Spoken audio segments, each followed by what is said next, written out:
त्याच्यामध्ये चांगलं टिश्यू कल्चरची रोपं मिळावी, शेतामध्ये तयार केलेली रोपं त्या ठिकाणी ऊसाची मिळावी, कशा पद्धतीनं त्याच्यामध्ये बदल केले पाहिजे, काय नवीन व्हरायटी बेण्याच्या निमित्तानं पुढे आली पाहिजे. त्यात VSI पण काम करतं, पाडेगाव पण काम करतं आणि इतर पण अनेक सहकारी त्याच्यामध्ये काम करत असतात. हे सगळं काम होत असताना आज वसंतदादा शुगर इन्स्टिट्यूटनी फक्त इथल्याच भागातल्या लोकांना पेनं उपलब्ध होऊ नये तर त्याकरता मराठवाडा असेल, विदर्भ असेल, अशा वेगवेगळ्या भागामध्ये जमीन घेऊन तिथं पण काय आपल्याला सर्व्हिस देता येईल अशा प्रकारचा प्रयत्न आदरणीय पवारसाहेबांच्या नेतृत्वाखाली त्या ठिकाणी चाललेला आहे. सगळेजण अतिशय मनापासून तिथं साथ देण्याचं काम करतात. आज मला आपल्याला सगळ्यांना सांगायचं आहे की आम्ही लोक आता 5 वर्षाच्या करता सरकारमध्ये आलेलो आहे. देवेंद्रजी फडणवीस असतील, एकनाथराव शिंदे असतील, मी असेल किंवा बाकीचे सगळे आमच्या मंत्रिमंडळातले काम करणारे सहकारी असतील. शेवटी राज्य सरकार आणि ही साखर कारखाने खासगी असेल किंवा सहकारी असेल ह्यांचं एक जवळचं नातं आहे. वेगवेगळ्या प्रकारचे प्रश्न असतात, ते सोडवण्याच्या करता दोघांच्यामध्ये समन्वय असावा लागतो. आपल्या या व्यवसायामध्ये माझ्या दृष्टीनं 4 खाती महत्वाची. एक ऍग्रिकल्चर, कारण त्याच्यामध्ये वेगवेगळ्या पद्धतीनं कृषी विभागाची पण मदत आपल्याला लागत असते. दुसरं ऊर्जा विभाग, कारण कोजलमध्ये आपण गेलेलो त्याच्यावर ऊर्जा विभागाशी अनेकदा आपले संबंध येतात. दुसरं राज्य उत्पादन शुल्क, आपल्या डिस्टिलरीज आहेत, आपण ज्यूस टू इथेनॉल करतो, DAV टू इथेनॉल करतो, CAV टू इथेनॉल करतो, ENA करतो, RS करतो, अशा अनेक गोष्टी करतो. तिथं आपल्याला त्या डिपार्टमेंटची मदत लागत असते. आणि सहकार खातं, त्याचं आत्ताच मार्गदर्शन बाबासाहेबांनी केलं. कारण खासगी असले तरी परवानग्या कधी द्यायच्या, काय करायचं, एक गोष्ट खरी आहे. मागं आपल्याकडं गुळ करण्याच्या संदर्भात मोठ्या प्रमाणावर काम चालायचं, परंतु आता गुळाच्या निमित्तानं 2-2, 2.5 हजार टनाचे कारखाने काही काढले. 1000चे काढले, 1200चे काढले, 1300चे काढले आणि ते गुळाची पावडर तयार कर, गुळ तयार कर, अशा पद्धतीने त्यांचं चाललं. त्याच्यावर पण काही बंधनं आणण्याचं आम्ही आता निर्णय घेतो. कुणी वाटेल तेव्हा कधी गुळाला सुरू करतात, वाटेल तेव्हा कसेही फॅक्टरी त्या ठिकाणी सुरू करतात, असं नाही चाललं. आता इतक्या मोठ्या प्रमाणात आत्ता ज्याचा उल्लेख त्यांनी केला, साधारण 98 सहकारी, 98 खासगी एवढे कारखाने आपल्या महाराष्ट्रामध्ये सुरू आहेत. वेगवेगळ्या ठिकाणी. आत्ताच जयंतराव पाटील साहेब मला विचारत होते, त्यांनी ते पुस्तक आता ज्याचं प्रकाशन झाले त्याच्यामध्ये सगळी माहिती असते. एका कारखान्याची डिस्टिलरी 10 लाख लिटर पर डेची आणि अशाच सगळ्यांच्या कॅपॅसिटी एवढ्या वाढत चाललेल्या आहेत. त्या मानाने ऊसाचं क्षेत्र वाढत नाही. आपल्याला आहे त्याच्यामध्ये जास्त रिकव्हरी देणारा ऊस, जास्त टनेज कसं आपल्याला त्या ठिकाणी मिळू शकेल त्याच्या संदर्भामध्ये आर्टिफिशियल इंटेलिजन्स, ज्याला AI म्हणून आपण ओळखतो, आत्ताच कृषी 2025 बारामतीमध्ये भरलेलं होतं. मी आवर्जून कृषी विभागाच्या सगळ्या अधिकाऱ्यांना, कृषी मंत्र्यांसहित सगळ्यांना, ते तर माझ्याबरोबर उद्घाटनाला होतेच, परंतु मी अनेकांना सांगितलं जाऊन बघा.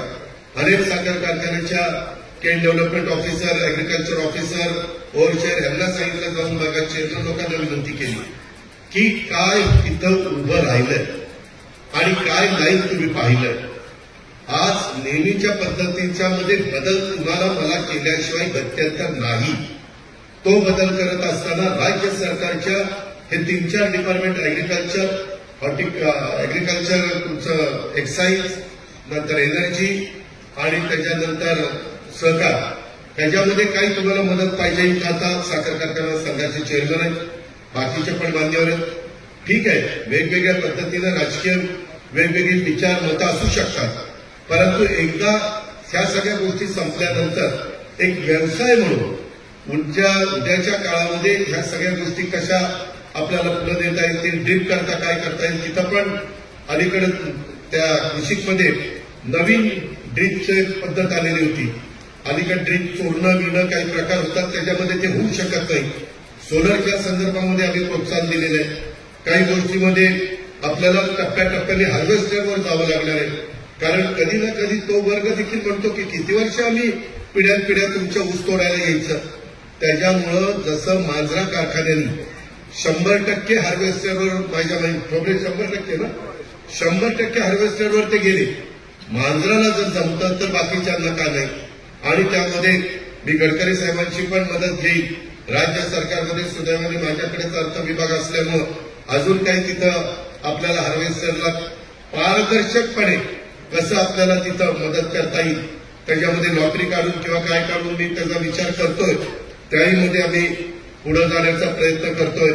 एक्साईजच्या बद्दल मी आत्ताच ठोंबऱ्यांना सांगितलं की बाबा तुम्हाला जे जे काही प्रश्न उपस्थित होत आहेत त्याची मला यादी द्या. आता बघा, आपण सगळेजण इन हाऊस वीज वापरतो. मधल्या काळामध्ये तुम्हाला 4.5 रुपये विजेला दर मिळत होता.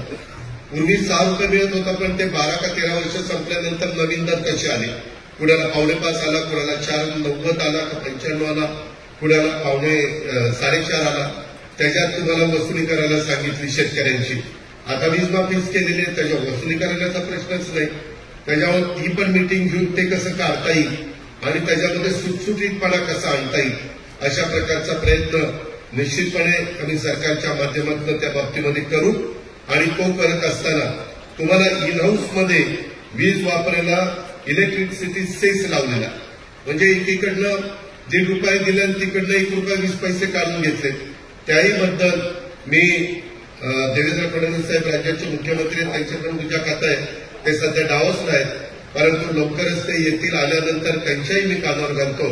आणि एकीकडनं मदत करायची, दुसरीकडनं काढून घ्यायची, हे काही बुद्धीनं मला पण पटत नाही. आणि त्याच्यातून आपल्या शेतकऱ्यांना पण दर मिळाला पाहिजे, साखर कारखानदारांना पण ते सुटसुटीत त्या ठिकाणी झालं पाहिजे. अशा पद्धतीनं त्याच्यामध्ये कॅप्टिव्ह कन्झम्पशनच्या बद्दलचा जो काही नवीन आदेश काढलेला आहे त्याच्यातनं काय मार्ग काढायचा तो आपण त्या बाबतीमध्ये काढू. लवकरच कॅबिनेटच्या पुढे आहे आमचं अमित शहा साहेबांच्या बरोबर पण चर्चा झालेली आहे. जसं एफआरपी दरवर्षी वाढती तशी एमएसपी गेले 4-5 वर्ष वाढलेली नाही. 3100च आहे आज. ठीक आहे, दर माझ्या माहितीप्रमाणे 3600-3700 पर्यंत आलेले आहेत. आपल्याला केंद्र सरकारच्यामुळे 10 लाख मेट्रिक टन एक्सपोर्ट करण्याच्या करता परवानगी दिलेली आहे. त्यामध्ये आपल्या राज्य सरकारला, म्हणजे राज्य सरकारनं महाराष्ट्र राज्याला 4.25 लाख मेट्रिक टन आपल्याला कोटा आलेला. माझी सगळ्या, तुम्हाला पटत असेल तर घ्या, सगळंच माझं ऐकलं पाहिजे असं नाही, पण माझी तुम्हाला विनंती आहे की साधारण आजच्या घडीला बाहेरचा दर 3800 रुपये आहे असं मला माहित नव्हतं, सांगितलं बरोबर. 3800 एक्सपोर्टला निर्यातीचा. 3 आठवड्यांनी रमजान दिन येणार आहे. जगभरात हा सण खूप उत्साहाने मोठ्या प्रमाणावर साजरा केला जातो. त्यावेळेस एक्स मिल दर हा नक्की वाढणार आहे. फार घाई करू नका. एक्स मिल दर वाढेल तोपर्यंत साखर विकू नका, निर्यात करण्याची घाई करू नका. कोटे बाहेरला विकत घेण्याच्या करता ते आपले युपीवाले येतात आणि घ्या घ्या घ्या करून ते त्यांचा फायदा करोडो रुपयाचा करून घेतात. कारण त्यांना ते पाठवणं परवडत नाही, कारण त्यांच्याकडे इतक्या जवळ पोर्ट नाहीये आणि आपल्याला मात्र याचा फायदा उचलता येतो. आणि माझी तुम्हाला सगळ्यांना विनंती की हे सगळं करत असताना घाई करू नका. बाहेरून देखील कोटे विकत घेण्याच्या बद्दल लगेच घाई केली नाही पाहिजे. प्रीमियम ते घेतात. जेवढा कोटा घ्या तेवढा स्थानिक कोटा तुम्हाला सरेंडर करावा लागणार आहे. आणि तो न करता व्यापारी दृष्टिकोन ठेवून एप्रिल ते ऑगस्ट या महिन्यामध्ये साखरेचे दर निश्चितपणे वाढणार आहेत, स्थानिक दर. त्यामुळं नुकसान आपण करून घेऊ नका. काही काही कारखान्यांना पैशाची अडचण आहे, मला माहिती आहे. त्यांना काही बाबतीमध्ये जेवढे पैसे पाहिजे तेवढे लोकांना लगेच पेमेंट करावं लागतं, तर लोक ऊस घालतात. तिथं मात्र काही जण ऊसाची साखर तयार करतात आणि लगेच मार्केटमध्ये पाठवतात. ते काही त्याचा विचार करत नाही, त्यांचा कोटा किती आहे, काय किती आहे.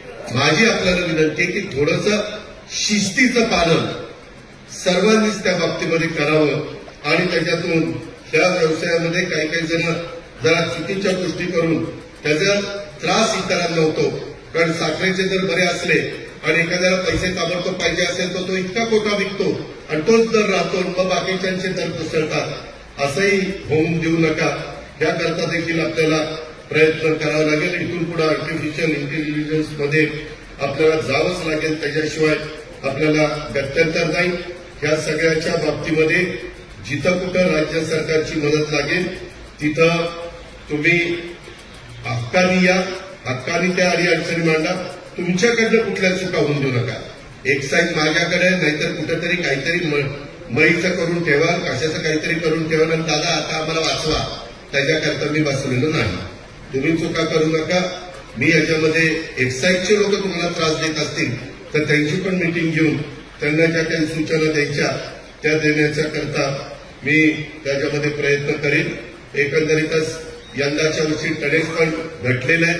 ऊसाचं मला तर वाटतं काही काही कारखाने लवकरच जानेवारी एंडलाच काही बंद होतील, काही फेब्रुवारीमध्ये बंद होतील, अशा प्रकारची एकंदरीत परिस्थिती आहे. लोकांच्या अपेक्षा मात्र खूप वाढलेल्या आहेत.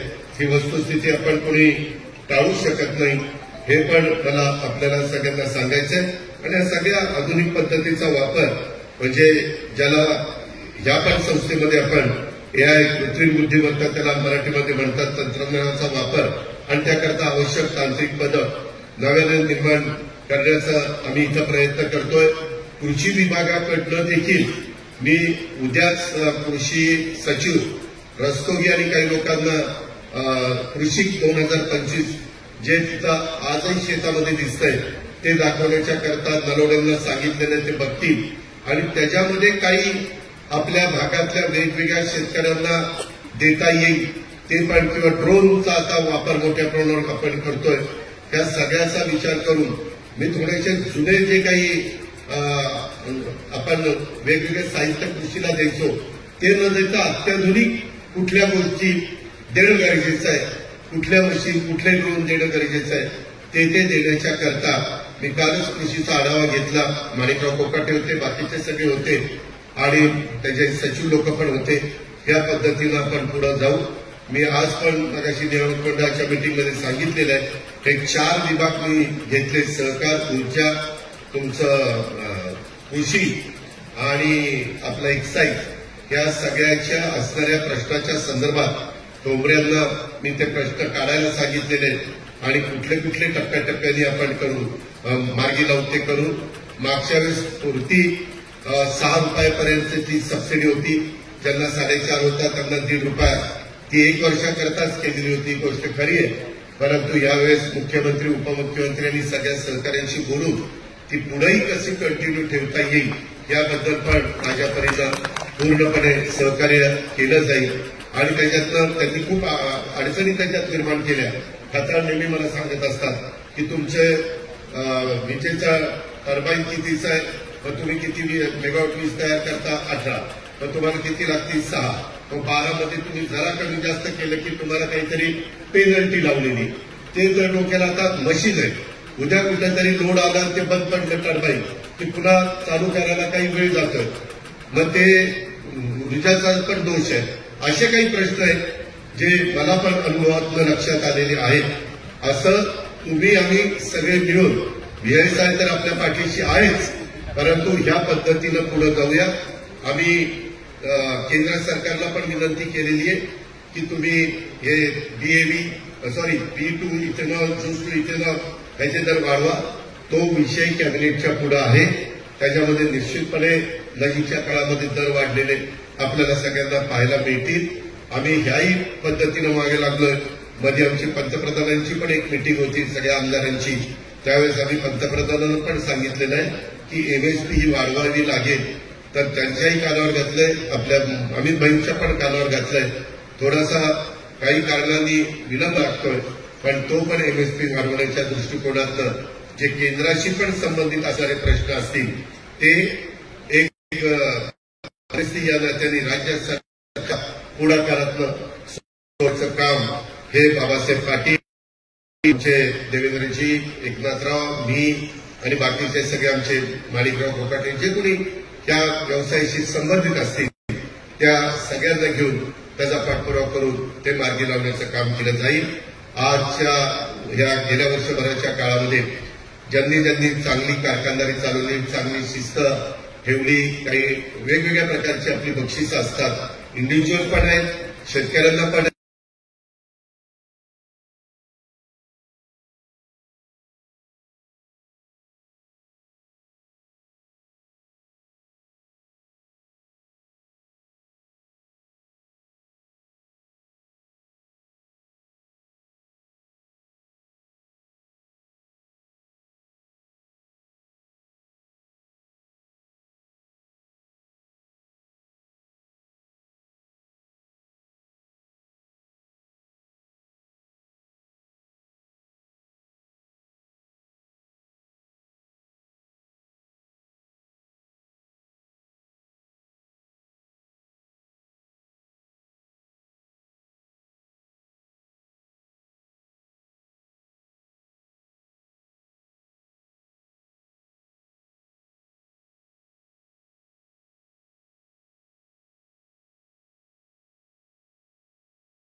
करत आपण इथपर्यंत पोहोचलेलो आहे. तरी नवीन नवीन प्रश्न आपल्या सगळ्यांच्या समोर उभे राहतात. एक चांगल्या पद्धतीनं रिसर्च करणारी ही इन्स्टिट्यूट, चांगलं बियाणं आपल्या शेतकऱ्यांना मिळावं, त्याच्यामध्ये चांगलं टिश्यू कल्चरची रोपं मिळावी, शेतामध्ये तयार केलेली रोपं त्या ठिकाणी ऊसाची मिळावी, अशा पद्धतीनं त्याच्यामध्ये बदल केले पाहिजे. काय नवीन व्हरायटी बेड्याच्या निमित्तानं पुढे आली पाहिजे.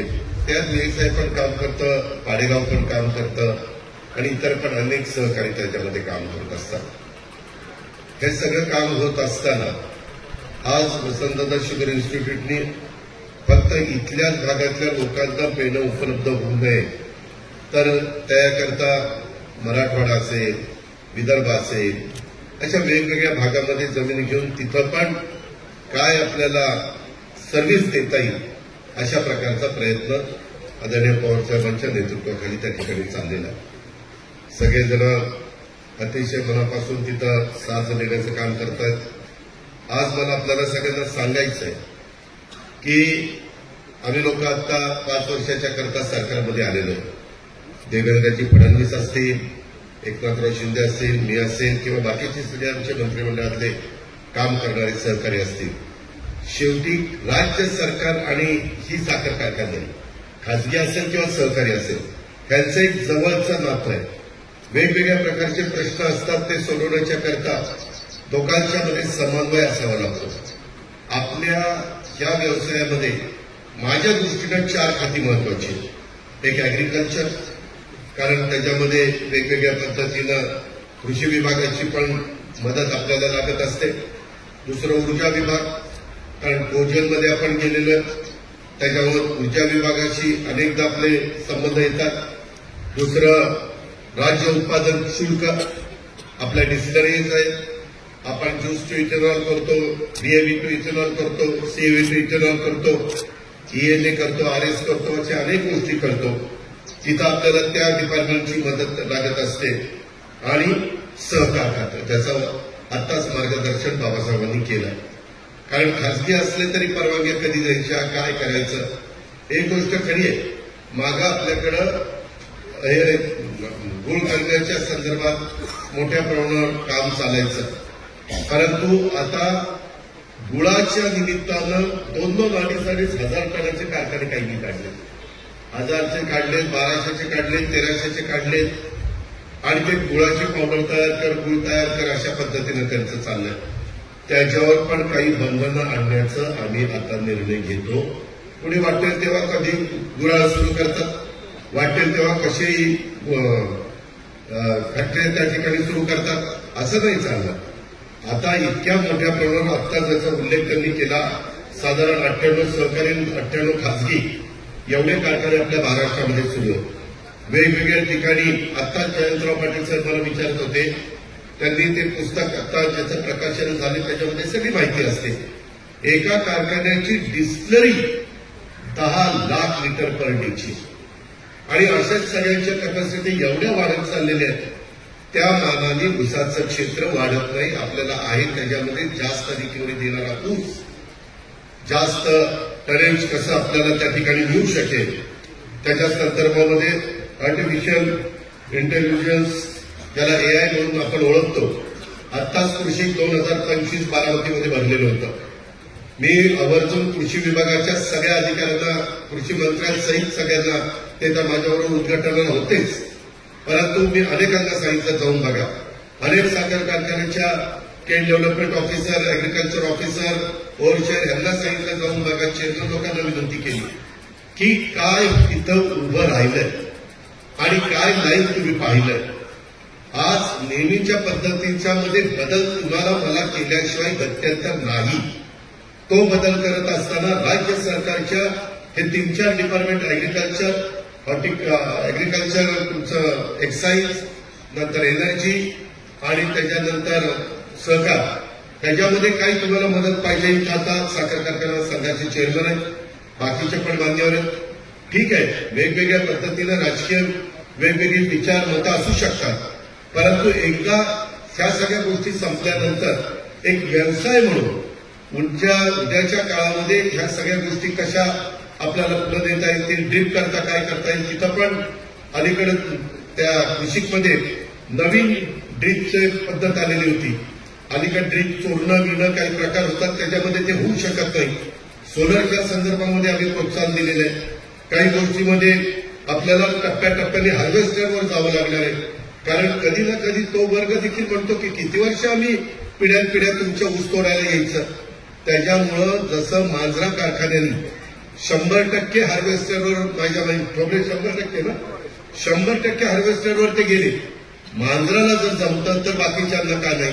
आणि त्यामध्ये मी गडकरी साहेबांची पण मदत घेईन. राज्य सरकारमध्ये सुदैवाने माझ्याकडेच अर्थ विभाग असल्यामुळं अजून काही तिथं आपल्याला हार्वेस्टरला पारदर्शकपणे कसं आपल्याला तिथं मदत करता येईल, त्याच्यामध्ये नोकरी काढून किंवा काय काढून मी त्याचा विचार करतोय. त्याहीमध्ये आम्ही पुढे जाण्याचा प्रयत्न करतोय. एक्साईजच्या बद्दल आत्ताच ठोंबऱ्यांना सांगितलं की बाबा तुम्हाला जे जे काही प्रश्न उपस्थित होत आहेत त्याची मला यादी द्या. आता बघा, आपण सगळेजण इन हाऊस वीज वापरतो. मधल्या काळामध्ये तुम्हाला 4.5 रुपये विजेला दर मिळत होता. पूर्वी 6 रुपये मिळत होता, पण ते 12 का 13 वर्ष संपल्यानंतर नवीन दर कसे आले. कुणाला 5.5 आला, कुणाला 4.90 आला, का 95 आला, कुणाला 4.5 आला. त्याच्यात तुम्हाला वसुली करायला सांगितली शेतकऱ्यांची. आता वीज माफीच केलेली आहे, त्याच्यावर वसुली करण्याचा प्रश्नच नाही. त्याच्यावर ही पण मीटिंग घेऊन ते कसं काढता येईल आणि त्याच्यामध्ये सुटसुटीतपणा कसा आणता येईल, अशा प्रकारचा प्रयत्न निश्चितपणे आम्ही सरकारच्या माध्यमातून त्या बाबतीमध्ये करू. आणि तो करत असताना तुम्हाला इन हाऊसमध्ये वीज वापरायला इलेक्ट्रिसिटी सेस लावलेला, म्हणजे एकीकडनं 1.5 रुपये दिले आणि तिकडनं 1 रुपया 20 पैसे काढून घेतले. त्याही बद्दल मी देवेंद्र फडणवीस साहेब राज्याचे मुख्यमंत्री आहेत, त्यांच्याकडून उद्या खात आहे.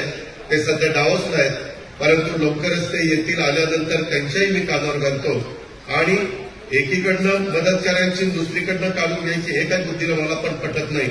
आणि त्याच्यातून आपल्या शेतकऱ्यांना पण दर मिळाला पाहिजे, साखर कारखानदारांना पण ते सुटसुटीत त्या ठिकाणी झालं पाहिजे.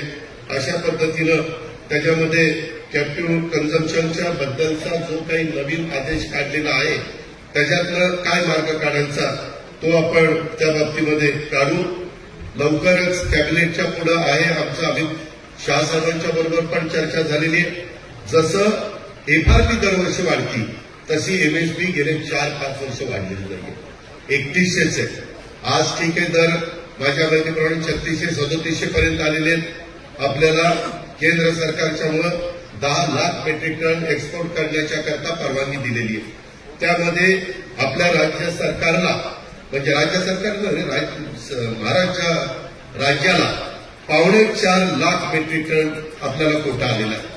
माझी सगळ्या, तुम्हाला पटत असेल तर घ्या, सगळंच माझं ऐकलं पाहिजे असं नाही, पण माझी तुम्हाला विनंती आहे की साधारण आजच्या घडीला बाहेरचा दर 3800 रुपये आहे असं मला माहित नव्हतं, सांगितलं बरोबर. 3800 एक्सपोर्टला निर्यातीचा.